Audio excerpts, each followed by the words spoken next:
जय जगन्नाथ। सभी देशवासियों को पिना का नमस्कार। आज का प्रस्तुति में हम लोग जानेंगे जो शताब्दी वर्ष 2000 था वो एक अधिवर्ष था या लीप ईयर था।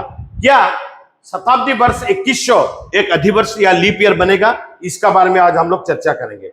देख लीजिए, ये जो हमारा पृथ्वी है, सूरज का चारों तरफ जब एक चक्कर लगाता है, इसको हम लोग बोलते हैं, जब एक चक्कर लगाता है पृथ्वी घूम रही है, देखिए सूरज का चारों तरफ जब एक चक्कर लगाता है, इसको बोलते हैं एक सूर्य वर्ष या एक मौसमी वर्ष। एक सूर्य वर्ष या एक मौसमी वर्ष होता है 365 दिन, 5 घंटा 48 मिनट और 45 सेकंड। इसको अगर आप लोग दिन में कन्वर्ट कर देंगे, ये बन जाएगा 365.2422 दिन। इसका मतलब ये है, सपोज अभी पृथ्वी यहां पर है, जब एक चक्कर लगा के इस जगह में पहुंच जाएगा, उसको इतना टाइम लगेगा, एक चक्कर लगाने का जो टाइम है, ठीक है, जिसको हम लोग बोलते हैं सूर्य वर्ष या मौसमी वर्ष, वो 365.2422 दिन है। लेकिन आप लोग को सबको पता होगा, ग्रीक के सम्राट कौन थे? Julius Caesar. वो ईसा पूर्व 49 में ग्रीक गणराज्य को खत्म करके ग्रीक साम्राज्य की स्थापना की थी, और उसने ईसा पूर्व 46 में एक कैलेंडर का प्रचलन किया। वो कैलेंडर में वो क्या बोले, जो एक कैलेंडर साल है, उसने एक कैलेंडर साल को कितना लिए? 365 दिन 6 घंटा। मतलब वो जो कैलेंडर बना है, वो कैलेंडर में यही मान के चले कि एक जो साल है, इसको एक कैलेंडर ईयर बोलते हैं, उनका कैलेंडर में वो जो एक साल है वो कितना लिए? 365 दिन और 6 घंटा। 365 दिन 6 घंटा दिन में कन्वर्ट करेंगे तो कितना हो जाएगा? 365.25 दिन। ठीक है। अच्छा, मैं इसका बारे में थोड़ा बताना चाहता हूं, लीप ईयर क्या होता है। देखिए, हर एक साल 365 दिन होता है, अधिवर्ष को छोड़ के, लीप ईयर को छोड़ के। देखिए, कैलेंडर में जो जूलियन कैलेंडर था, उसने बोले कि वो 365 दिन 6 घंटा है एक साल।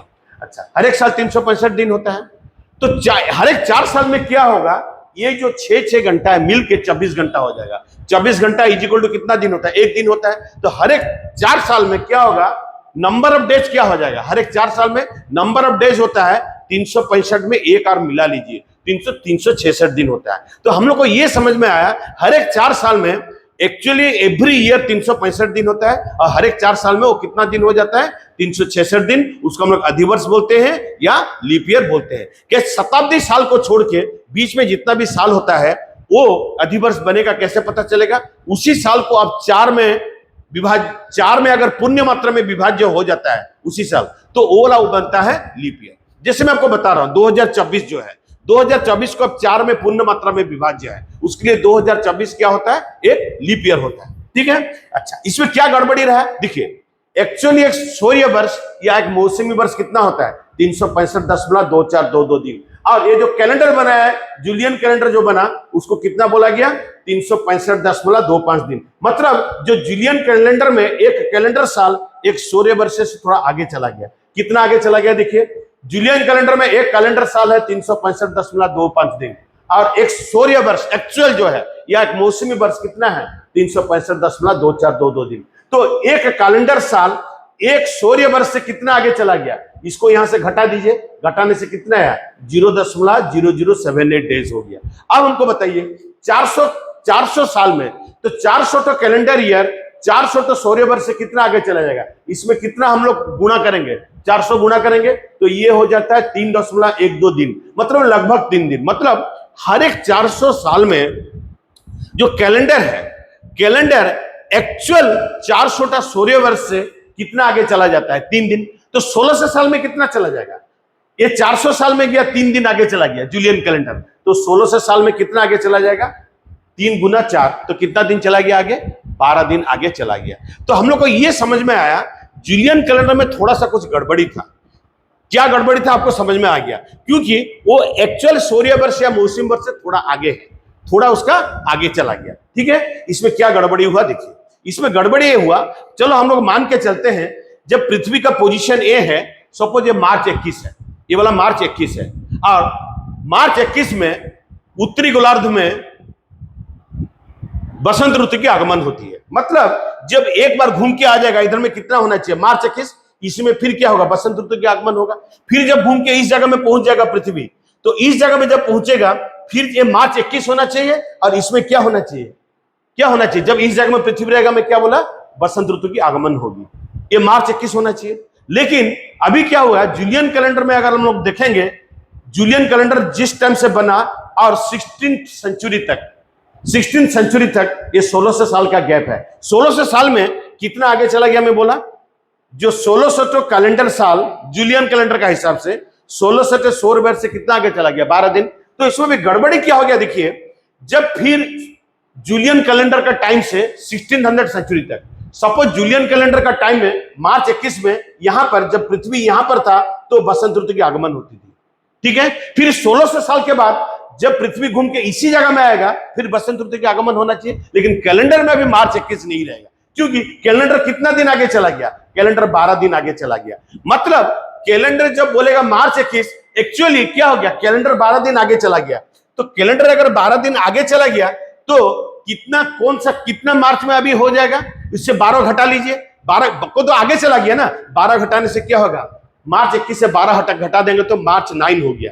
मतलब अभी क्या होगा, 1600 साल का बाद 9 मार्च को क्या होगा, अभी बसंत ऋतु की आगमन होगी उत्तरी गोलार्ध में। इसका मतलब क्या हुआ, जो कैलेंडर है और सूर्य वर्ष है उसमें सिंक्रोनिज्म नहीं हुआ। मेरा बोलने का मतलब ये है कि अगर मार्च 21 में जब पृथ्वी की अवस्थिति यहां पर है, बसंत ऋतु की आगमन होती है उत्तर गोलार्ध में, 1600 साल के बाद भी इसी जगह में जब पृथ्वी आएगा तब उसमें क्या होना चाहिए, बसंत ऋतु के आगमन होना चाहिए उत्तरी गोलार्ध में, और वो दिन मार्च 21 होना चाहिए। लेकिन ये जूलियन कैलेंडर में जो थोड़ा सा गड़बड़ी रह गया, उसी गड़बड़ी का कारण जो मार्च 21 में बनता था 1600 साल पहले, ठीक है, बसंत ऋतु की आगमन होती थी उत्तरी गोलार्ध में, ठीक है, पृथ्वी का अभी कितना में हो जाएगा, उसमें 12 घटा लीजिए तो मार्च 9 बन जाएगा। मतलब 1600 साल के बाद 9 मार्च में उत्तरी गोलार्ध में क्या हुआ, अभी बसंत ऋतु की आगमन होती है। तो इसका मतलब इसमें कुछ गड़बड़ी रह गया, जो दिन में होना चाहिए बसंत ऋतु के आगमन उत्तर गोलार्ध में उसी दिन में ही होना चाहिए।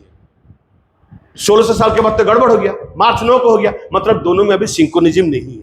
ये जो सिंक्रोनिज्म लाने के लिए क्या है, एक वो ग्रिगोरी 13 जो कि इटली का पापाल गणराज्य के शासक थे। कब से कब तक थे, वो थे 1572 से लेकर 1585 तक, ये पापाल गणराज्य के शासक थे। उसने 1582 में 1582 में यही गड़बड़ी को सुधार करने के लिए एक नया कैलेंडर बना जिसको बोलते हैं ग्रिगोरियन कैलेंडर। और वो जो ग्रिगोरियन कैलेंडर है आज तक चलते आ रहा है, पृथ्वी में हर एक देश उसको फॉलो कर रहा है, आज तक चलते आ रहा है, ठीक है। एक इनका नाम में हुआ, वो ग्रिगोरी 13 के नाम में हुआ। इनका कैलेंडर में ये क्या बोले, ये बोले ये जो गड़बड़ी है, एक गड़बड़ी को सुधार किए। कैसे सुधार किए देखिए, मैं क्या बताया, देखिए एक लीप ईयर हमको बताइए, 4 साल में एक लीप ईयर आता है, आप इसको देख लीजिए, 4 साल में एक तो लीप ईयर आता है। इसको ढंग से देखिए, आपको समझ में आ जाएगा। 4 साल में एक लीप ईयर आता है, 1 लीप ईयर, एक लीप ईयर अधिवर्ष आता है। अब हमको बताइए 100 साल में कितना ठो लीप ईयर आएगा, 100 साल में कितना ठो लीप ईयर आएगा बताइए, 1/4 × 100 25 ठो लीप ईयर आएगा, 25 ठो लीप ईयर आएगा। मैं लीप ईयर लिखा। अच्छा 400 साल में कितना ठो लीप ईयर आएगा, 400 साल में कितना ठो लीप ईयर आएगा, 100 साल में 25 ठो लीप ईयर है, तो 400 साल में 25 × 4 तो कितना ठो लीप ईयर आ जाएगा, 100 ठो लीप ईयर आ जाएगा, ठीक है। कौन सा कैलेंडर का हिसाब से, ये जूलियन कैलेंडर का हिसाब से आया, जूलियन कैलेंडर का हिसाब से आया। लेकिन ये 400 साल में जो जूलियन कैलेंडर कितना आगे चला गया, 3 दिन आगे चला गया, मैं आपको बताया। तो ये जो 3 दिन आगे चला गया, अभी ये 400 साल में जो यहाँ पर बताया था आपको मैं, 400 साल में जूलियन कैलेंडर कितना आगे चला गया, 400 तो 16 सूर्य वर्ष या मौसमी वर्ष से 3 दिन आगे चला गया। तो ये जो गड़बड़ी था, इसी गड़बड़ी को क्या किए, बोलते हम सुधार करेंगे, ये 3 दिन आगे नहीं जाना चाहिए। वो बोले ये 400 साल में ये 3 दिन को हम लोग फिर पीछे ले आएंगे, जो 3 दिन आगे चला गया तो 3 दिन को पीछे लाएंगे। तो उन्हें क्या, ये क्या प्रपोज किए थे, पोप ग्रिगोरी 13 बोले कि 400 साल में जो 3 दिन आगे चला गया वो 3 दिन को हमको घटाना पड़ेगा, तब जाके क्या होगा, जो कैलेंडर साल और सूर्य वर्ष सेम हो जाएगा। तो उसने क्या किए, ये जो 3 दिन आगे चला गया 400 साल में, वो 3 दिन को क्या बोले कि जो शताब्दी वर्ष है वो शताब्दी वर्ष से माइनस करेंगे। हमको बताइए, अभी इधर में देखिए वो शताब्दी वर्ष से कैसे माइनस किए, मैं अभी समझा दे रहा हूं तो आपको समझ में आएगा। देखिए साल 2000 देखिए 4 से पूर्ण मात्रा में विभाज्य है, जो 2100 आना है अभी शताब्दी वर्ष, वो भी 4 से पूर्ण मात्रा में विभाज्य है। देखिए 2200 भी 4 से पूर्ण मात्रा में विभाज्य है। जो 2300 साल आएगा जो शताब्दी वर्ष, ये भी 4 से पूर्ण मात्रा में विभाज्य है। 2400 जाएगा, ये भी 4 से पूर्ण मात्रा में विभाज्य है। देखिए ये जो 400 साल का गैप है, जूलियन कैलेंडर 3 दिन आगे चला गया, ये 3 दिन को कैसे माइनस किए देखिए। वो 3 दिन को क्या बोले, वही जो 3 दिन को हमको माइनस करना है, ये जो 400 साल में, ये 400 साल से शताब्दी साल में माइनस कर देंगे। मतलब 2000 से लेके 2400 तो जो 400 साल का गैप है, उसमें कितना ढो आएगा मैं बताया, लीप ईयर कितना ढो आएगा, अधिवर्ष 100 आना चाहिए। अभी कितना वो लाने के लिए बोले 3 दिन माइनस करेंगे। 3 दिन माइनस करेंगे मतलब उसको लीप ईयर से माइनस करेंगे, तो लीप ईयर से माइनस करेंगे मतलब 100 से 3 को आप माइनस कर दीजिए, कितना हो गया 97 लीप ईयर। वो बोले ये जो 3 दिन आगे चला गया 400 साल में, उसको हम लोग लीप ईयर से घटा देंगे 3 दिन को। तो कहां से घटाए, वो बोले इसको शताब्दी साल से घटाना है। देखिए वो बोले 2000 से लेकर 2400 तक, इससे जो 400 साल का गैप है वो हम लोग क्या करेंगे, बीच वाला जो 2100 है, 2200 है, 2300 जो शताब्दी वर्ष है, उसको हम लोग लीप ईयर में लेंगे नहीं, इसको हम लोग लीप ईयर में लेंगे नहीं, इसको हम लोग शताब्दी साल से घटा देंगे। तो वो क्या बोले, वही शताब्दी साल लीप ईयर होगा। देखिए ये 400 से पूर्ण मात्रा में विभाज्य है, ठीक है, ये 400 से पूर्ण मात्रा में विभाज्य नहीं है। आप लोग देख लीजिए 2100, 2200 भी 400 से पूर्ण मात्रा में विभाज्य नहीं है, 2300 भी 400 से पूर्ण मात्रा में विभाज्य नहीं है, लेकिन 2400 400 से पूर्ण मात्रा में विभाज्य हो जाता है। तो वही बोले पोप ग्रिगोरी 13 बोले ये जो 400 साल में 3 दिन को हटाना है, वो 3 दिन को शताब्दी साल से हटाना है, वही शताब्दी साल से हटाना है जो शताब्दी साल को अगर 400 से हम लोग पूर्ण मात्रा में विभाज्य नहीं होता है। अब देखिए 2100 को अगर 400 से पूर्ण मात्रा में विभाज्य नहीं होता है, देखिए 2 कट गया, 21 4 से पूर्ण मात्रा में विभाज्य नहीं है। देखिए 2200 को आप 400 में डिवाइड कीजिए, ये 2 कट गया, 22 4 से पूर्ण मात्रा में विभाज्य नहीं है। देखिए 2300 से 400, आप देखिए ये पूर्ण मात्रा में विभाज्य नहीं है। लेकिन देखिए 2000 को, देखिए साल 2000 को 400 से डिवाइड कीजिए, देखिए ये पूर्ण मात्रा में विभाज्य हो गया। देखिए 20/4 है 5, ये पूर्ण मात्रा में विभाज्य है। अभी 2400 को देख लीजिए, 2400 को अभी 400 से डिवाइड कर दीजिए, ये हो जाएगा 6। इसका मतलब आपको अभी समझ में आ गया होगा किस कारण के लिए हर एक शताब्दी साल क्या होता है, अधिवर्ष नहीं होता है। और आपको अभी मैं क्या बताया, जो शताब्दी साल 2000 था अधिवर्ष था, 2100 जो शताब्दी वर्ष 2100 है वो भी अधिवर्ष नहीं होगा, 2200 भी अधिवर्ष नहीं होगा, 2300 भी अधिवर्ष नहीं होगा, फिर साल जो सन 2400 आएगा वो अधिवर्ष रहेगा। तो आज का क्लास में जो आपको समझाना चाहता था, मुझे पूर्ण मात्रा में विषय से आप लोग को समझ में आ गया होगा, और आगे बहुत अच्छा वीडियो लेके मैं आपके लिए आता रहूंगा। मेरा नेक्स्ट वीडियो तक सबको इंतजार कीजिए। तब तक सब देशवासियों को पीना का नमस्कार और जय जगन्नाथ।